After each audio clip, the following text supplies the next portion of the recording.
तो शुरू करते हैं और आपसे एक ही अपील है, शेयर जरूर करिएगा इस वीडियो को अपने तमाम दोस्तों को। तो पहला क्वेश्चन, भारतीय मूल के ब्रिटिश गृह मंत्री का नाम बताएं या कहें गृह सचिव। वहाँ पर होम सेक्रेटरी कहा जाता है, जो कि इक्विवेलेंट टू भारत के होम मिनिस्टर होते हैं। ठीक है, तो उनका नाम बताएं जिन्होंने पद संभालने के 43 डेज के बाद ही इस्तीफा दे दिया। महत्वपूर्ण बात है। आंसर होगा सुएल ब्रेवरमैन। ठीक है, न्यूज़ भी आप देख रहे हैं, सामने है आपके। और उन्होंने इस्तीफा दिया है 19 अक्टूबर को, जब ब्रिटेन में 19 अक्टूबर था और इंडिया में उस वक्त 20 अक्टूबर चल रहा था तब। उन्होंने कहा है कि ये इस्तीफा उन्होंने टेक्निकल इन्फ्रिंजमेंट यानी नियमों के उल्लंघन के चलते दिया है। और 6 सितंबर को उनको नियुक्त कर दिया गया था होम सेक्रेटरी या कहें होम मिनिस्टर। और भारतीयों को लेकर काफ़ी बयान दिया था अभी हाल ही में उन्होंने। और उन्होंने ये तक कहा था कि भारत में अधिक समय तक बिताने वाले लोगों का सबसे बड़ा समूह भारतीय प्रवासियों का है और भारतीयों की वजह से ब्रिटेन में भीड़ बहुत बढ़ रही है। उसके बाद काफ़ी विवाद हुआ इसको लेकर और कई और मुद्दे हुए। तो ये है उनका इस्तीफा पत्र जो उन्होंने वहाँ की प्राइम मिनिस्टर लिज ट्रस को लेटर दिया है, उन्होंने कहा है। ठीक है, एक बार देख लेते हैं यूनाइटेड किंगडम और ब्रिटेन कहाँ पर है। तो प्यारा भारत रहा अर्थ में, मैप में, और ये रहा यूरोप पूरा, और यहाँ पर है यूनाइटेड किंगडम। ठीक है, यूनाइटेड किंगडम। क्या है मामला इस्तीफा को लेकर? दरअसल प्रवासियों से जुड़े हुए एक ऑफिशियल डॉक्यूमेंट को उन्होंने पब्लिश होने से पहले ही एक अपने साथी को भेज दिया था और पर्सनल ईमेल के जरिए भेजा था, जो कि नियमों का उल्लंघन के तौर पे आता है।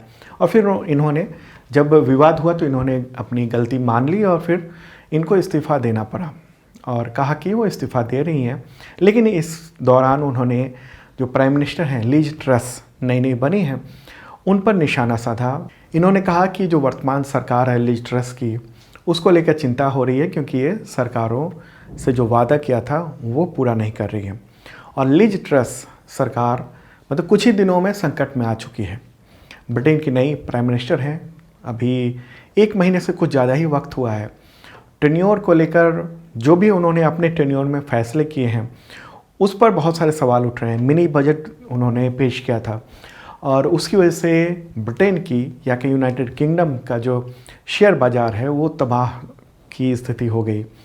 ब्रिटिश पाउंड जो है वो धड़ाम से गिर चुका है, डॉलर के रेट बहुत बढ़ चुके हैं, ब्रिटिश पाउंड की कीमत बहुत ज़्यादा डाउन हो चुकी है और माना जा रहा है कि उनके खिलाफ एक अविश्वास सा पैदा हो चुका है।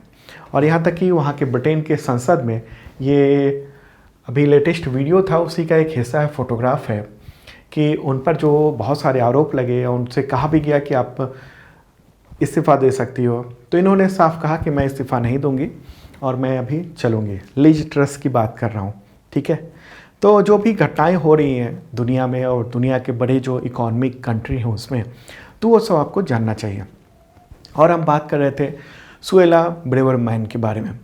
सुएला ने इसी महीने इंडिया यूके का जो ट्रेड एग्रीमेंट की बातचीत चल रही थी वो होना था, उसको लेकर उन्होंने ये कहा कि जो एग्रीमेंट में बहुत सारे नियम हैं, वीज़ा संबंधित नियम है, उसको लेकर उन्होंने टिप्पणी की थी। कहा था कि भारतीय प्रवासी जो हैं वो अपनी वीज़ा से ज़्यादा अवधि तक वहाँ रहते हैं और भीड़ बढ़ा देते हैं।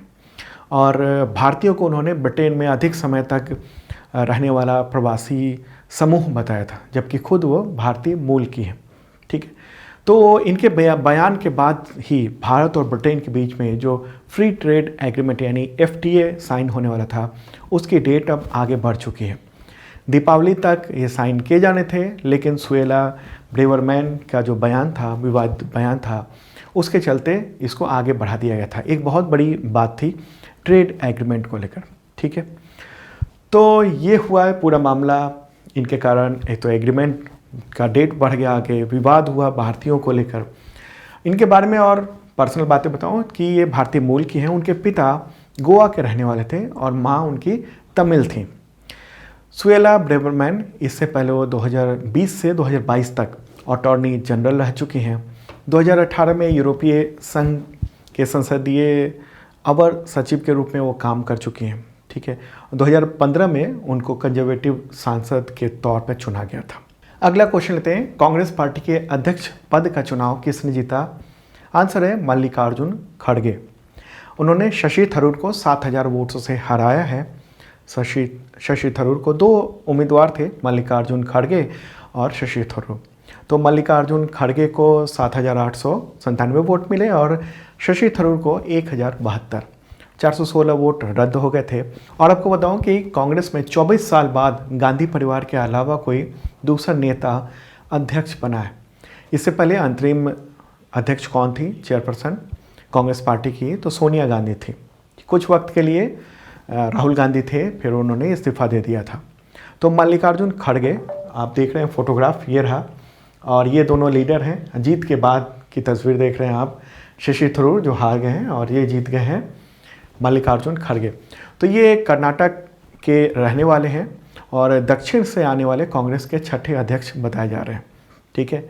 अगर हम बात करेंगे कि आखिरी बार मतदान कब हुआ था कांग्रेस पार्टी के अध्यक्ष के तौर पर, मतदान की बात कर रहा हूँ, मतदान की नौबत कब आई थी? तो वर्ष 2000 में, जिस वक्त सोनिया गांधी और जितेंद्र प्रसाद उम्मीदवार थे और इस चुनाव में सोनिया गांधी जीती थी।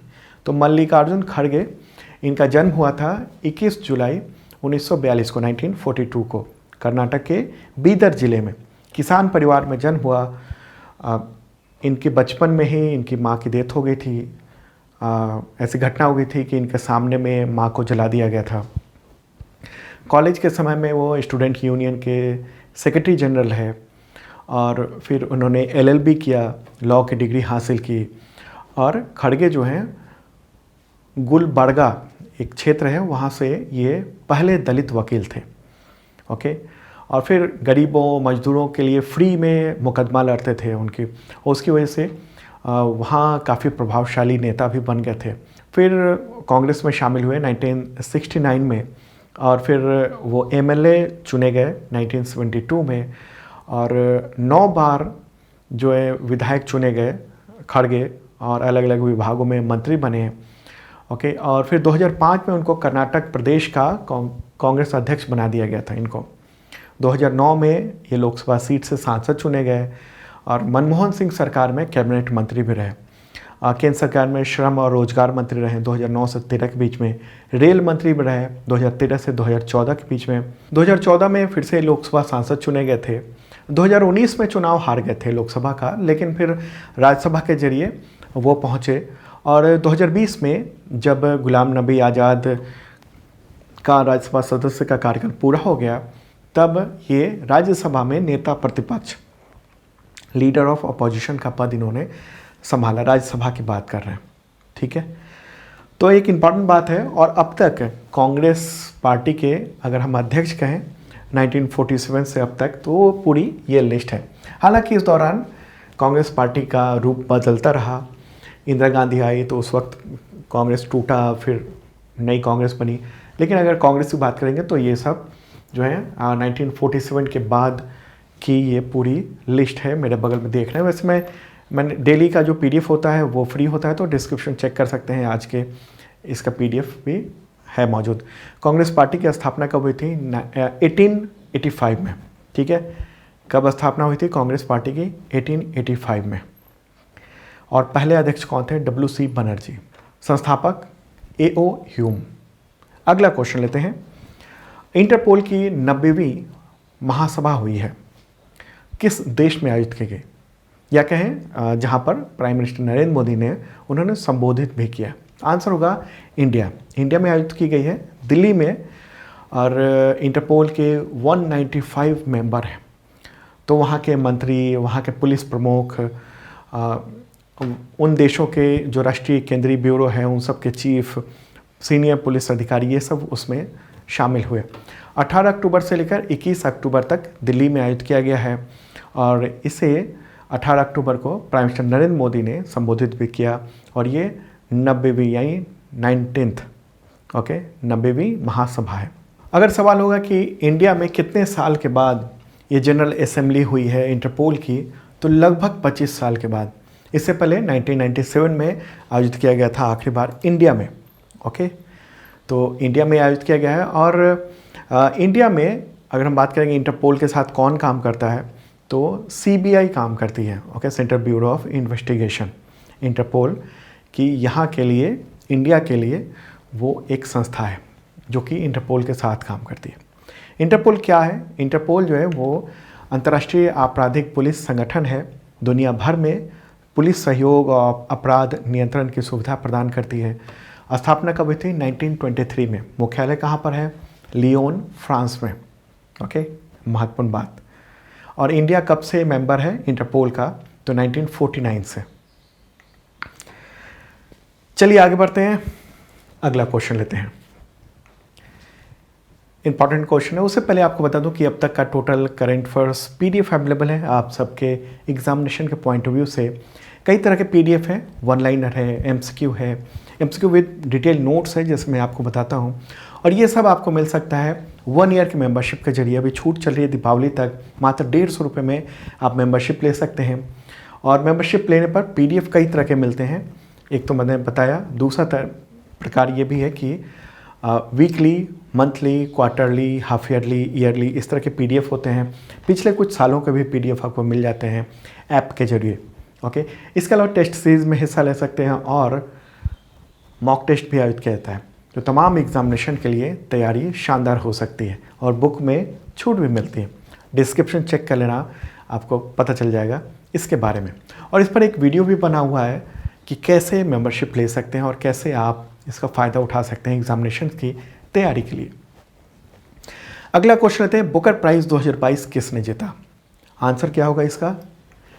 शिहान करुणा तिलक, ठीक है। और न्यूज़ आप देख रहे हैं, 2022 का बुकर प्राइज़ है ये इंटरनेशनल बुकर प्राइज़ नहीं है।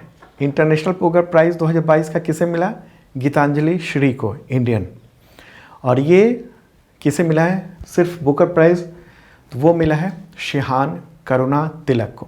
ये कहाँ के हैं? श्रीलंका के हैं ये, ठीक है। और क्यों मिला है? तो इनका उपन्यास है the 7 moons of Maali Almeida, उसके लिए इनको बुकर प्राइज़ के लिए सम्मानित किया गया है। The 7 moons of Maali Almeida.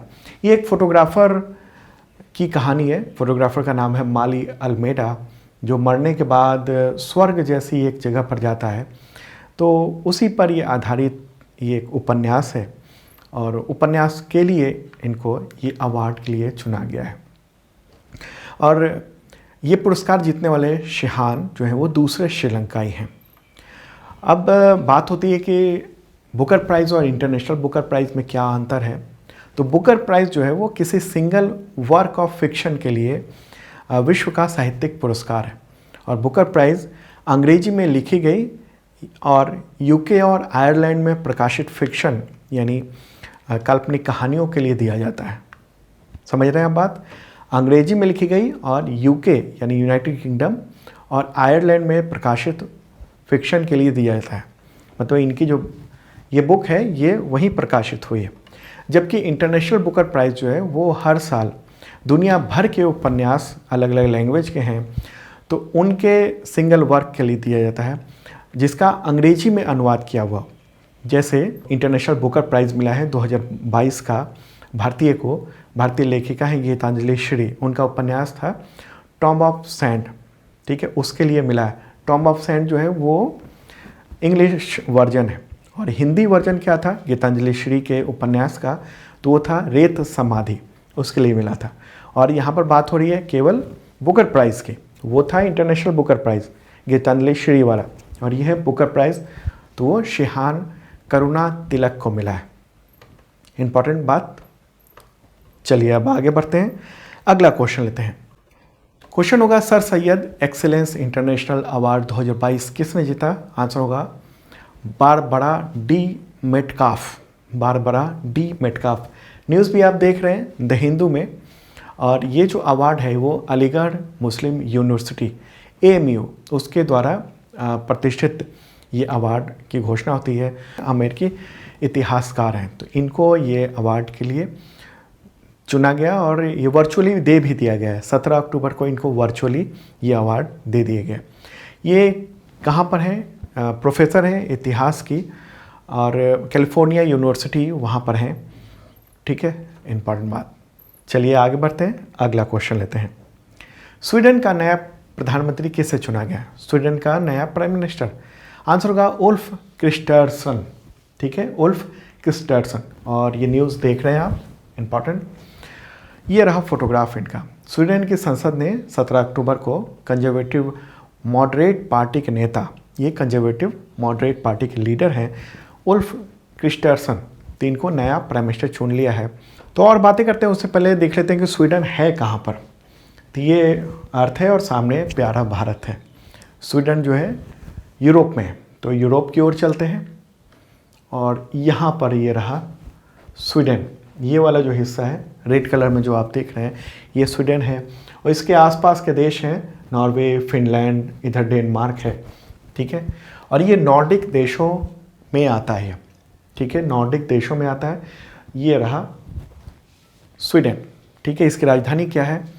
Stockholm. मुद्रा क्या है? स्वीडिश क्रोना है।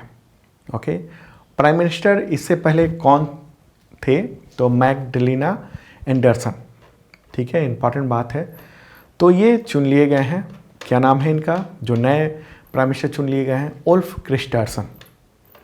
ओके, चलिए आगे बढ़ते हैं, अगला क्वेश्चन लेते हैं। भारत ने अपनी अध्यक्षता के दौरान G20 की कल्चरल मीटिंग किस राज्यों के विश्व स्मारक स्थलों पर यानी वर्ल्ड हेरिटेज साइट पर करवाने का फैसला किया है? आंसर होगा 4 राज्य हैं, कौन कौन से? उत्तर प्रदेश और मध्य प्रदेश और उड़ीसा और कर्नाटक। तो ए और बी आंसर हुआ इसका। और न्यूज़ भी आप देख रहे हैं, तो अलग अलग जगहों पर ये आयोजित की जाएगी। भारत पहली बार 1 दिसंबर 2022 से लेकर 30 नवंबर 2023 तक G20 की अध्यक्षता करने जा रहा है। कब से कब तक? 1 दिसंबर 2022 से 30 नवंबर 2023 तक इंडिया अध्यक्षता करेगा। और G20 की जो समिट होने वाली है वो दिल्ली में होने वाली है। ठीक है, अच्छा, अभी हाल ही में एक एग्जामिनेशन हुआ था, उसमें ये पूछा गया था कि G20 की समिट इंडिया में किस जगह पर होगी? तो उसका आंसर दिल्ली है। दिल्ली के प्रगति मैदान में होना है। और कई लोग ये कंफ्यूज हैं कि उसकी समिट जम्मू कश्मीर में होने जा रही है। जम्मू कश्मीर में एक मीटिंग होने जा रही है। ठीक है, सिर्फ एक मीटिंग होगी, समिट नहीं होगा। समिट यानी महाधिवेशन, महासभा कर लीजिए उसको, तो वो दिल्ली में है। उसके अलावा G20 की ढेर सारी मीटिंग होने वाली है, बहुत सारी मीटिंग। आपको बताऊं कि 1 साल के अंदर, 1 साल का जो कार्यकाल होगा, उस दौरान 55 जगहों पर 215 बैठकें होने वाली हैं। तो उनमें एक जम्मू कश्मीर भी है। तो G20 की जो कार्यकाल है, अध्यक्षता है, उस दौरान भारत अपनी सांस्कृतिक विरासत का भी प्रदर्शन करेगा। और इसी वजह से 4 राज्यों के जो विश्व धरोहर स्थल हैं, उन सबको चुना गया है वहाँ के मीटिंग के लिए। तो कहाँ कहाँ पर मीटिंग होगी, कौन कौन से वर्ल्ड हेरिटेज साइट हैं? तो आगरा में यानी उत्तर प्रदेश में ताजमहल और आगरा किला है। अगर मध्य प्रदेश की बात करेंगे तो खजुराहो का हिंदू और जैन मंदिर है। उड़ीसा में कोणार्क का सूर्य मंदिर है। और कर्नाटक में हम्पी स्थल जो है वो, वहाँ पर ये सांस्कृतिक बैठकें आयोजित की जाएंगी। G20 इसकी सांस्कृतिक बैठक होगी। चारों राज्यों ने मिलकर सांस्कृतिक ट्रैक बनाया और जिसका इस्तेमाल भारत अपने सांस्कृतिक विरासत को प्रदर्शित करने के लिए किया जाएगा। तो टोटल 5 बैठकें होंगी। ओके, तो उत्तर प्रदेश में 2 बैठकें होने जा रही हैं, ताजमहल पे और आगरा किला पे। ठीक है, इसके अलावा कई तरह की मीटिंग होगी। समिट तो जैसे मैंने पहले बताया दिल्ली में होगा, प्रगति मैदान में। और इसके अलावा कई तरह की मीटिंग होगी, जैसे कल्चरल मीटिंग ये है, एजुकेशनल मीटिंग, संसदीय मीटिंग, एनवायरमेंटल मीटिंग, तो इस तरह की मीटिंग भी होने जा रही है। और तमाम जितने भी राज्य हैं उन सबको कवर किया जाएगा।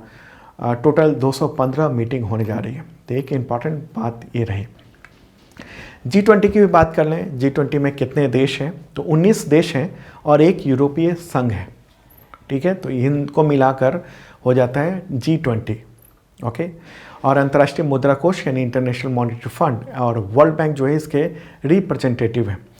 G20 का कोई अस्थायी सचिवालय या मुख्यालय नहीं है। G20 की अध्यक्षता जो देश करता है वहीं पर सचिवालय और मुख्यालय अस्थायी तौर पर यह हो जाता है। ठीक है, महत्वपूर्ण बात है। G20 के मेंबर कंट्री के अगर सदस्यों के नाम लें तो India, Argentina, Germany, Indonesia, Italy, Japan, Korea गणराज्य, मैक्सिको, रूस, सऊदी अरब, दक्षिण अफ्रीका, तुर्की, ऑस्ट्रेलिया, ब्राज़ील, कनाडा, चीन, फ्रांस, यूनाइटेड किंगडम, यूएसए और यूरोपीय संघ है।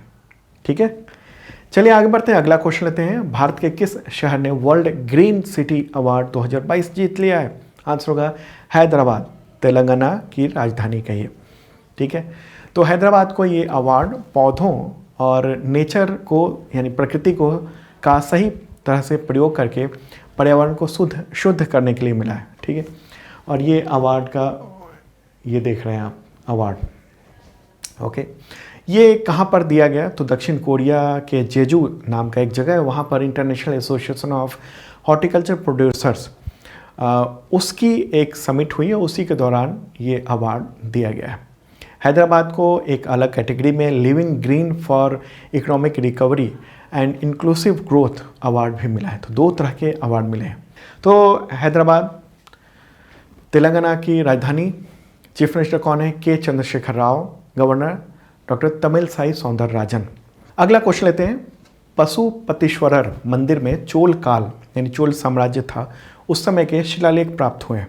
तो ये मंदिर किस राज्य में स्थित है? आंसर होगा तमिलनाडु। न्यूज़ भी आप देख रहे हैं। अच्छा, ये पशुपतिश्वरर नहीं है, ठीक है, इंग्लिश में भी तो हिंदू में आप देख रहे हैं पशुपतिश्वरर ये टेम्पल है। तो ये कन्फ्यूजन मत हो जाना आप कि ये गलत लिखा हुआ है। सवाल हुआ कि कितने पुराने शिलालेख? तो 924 ईस्वी के हैं ये। ठीक है, अभी क्या चल रहा है? अभी 2022 चल रहा है और ये 924 ईस्वी की बात हो रही है। उस समय के 2 शिलालेख हैं। इनकी जो खोज है वो रिसर्चर एम नलिनी और आर अकिला दोनों ने मिलकर किया। ठीक है, पशुपतिश्वरर मंदिर ये चोल प्रथम के शासनकाल के दौरान ही बनाया गया था। तमिलनाडु में कहाँ पर है? करूर में। भगवान शिव को समर्पित ये है मंदिर। ठीक है, महत्वपूर्ण बात। चलिए अब आगे बढ़ते हैं, अगला क्वेश्चन लेते हैं। लाइब्रेरी ऑफ कांग्रेस जो कि यूएसए का है, तो उसने क्लूज सेंटर स्थित दक्षिण देशों की सांस्कृतिक संबंधित क्लूज पीठ में किस भारतीय को नियुक्त किया है? आंसर होगा दीपक नैयर। ओके, दीपक नैयर को ये अक्टूबर 2022 में नियुक्त किया गया है। न्यूज़ भी आप देख रहे हैं द हिंदू में। वो जेएनयू के रिटायर्ड प्रोफेसर हैं। ठीक है, लाइब्रेरी ऑफ कांग्रेस ये एक इम्पॉर्टेंट एक रिसर्च लाइब्रेरी है, अमेरिका में स्थित है। अमेरिका की एक नेशनल लाइब्रेरी है। आधिकारिक तौर पर अगर कहेंगे तो ये यूनाइटेड स्टेट्स कांग्रेस जो है वहाँ की संसद, उसके लिए ये काम करता है। तो दीपक नैयर उसी के क्लूज पीठ के में चुने गए हैं, सांस्कृतिक जो क्लूज पीठ है उसमें, और ये फोटोग्राफ रहा इनका। ठीक है, महत्वपूर्ण बात। दीपक नैयर के बारे में बात करूँ, 1986 से 2011 तक जेएनयू में इकोनॉमिक्स के प्रोफेसर रहे हैं वो। ओके, तो दोस्तों ये था इंपॉर्टेंट करंट अफेयर्स। कैसा लगा कमेंट बॉक्स में आप बता सकते हैं और शेयर जरूर कर दीजिए तमाम मित्रों को। इसके अलावा जिन लोगों ने सब्सक्राइब नहीं किया ज़रूर कर लेना और बेल आइकन दबाना मत भूलना ताकि नोटिफिकेशन आपको वक्त पे मिल सके। अब मिलते हैं अगले वीडियो में कल।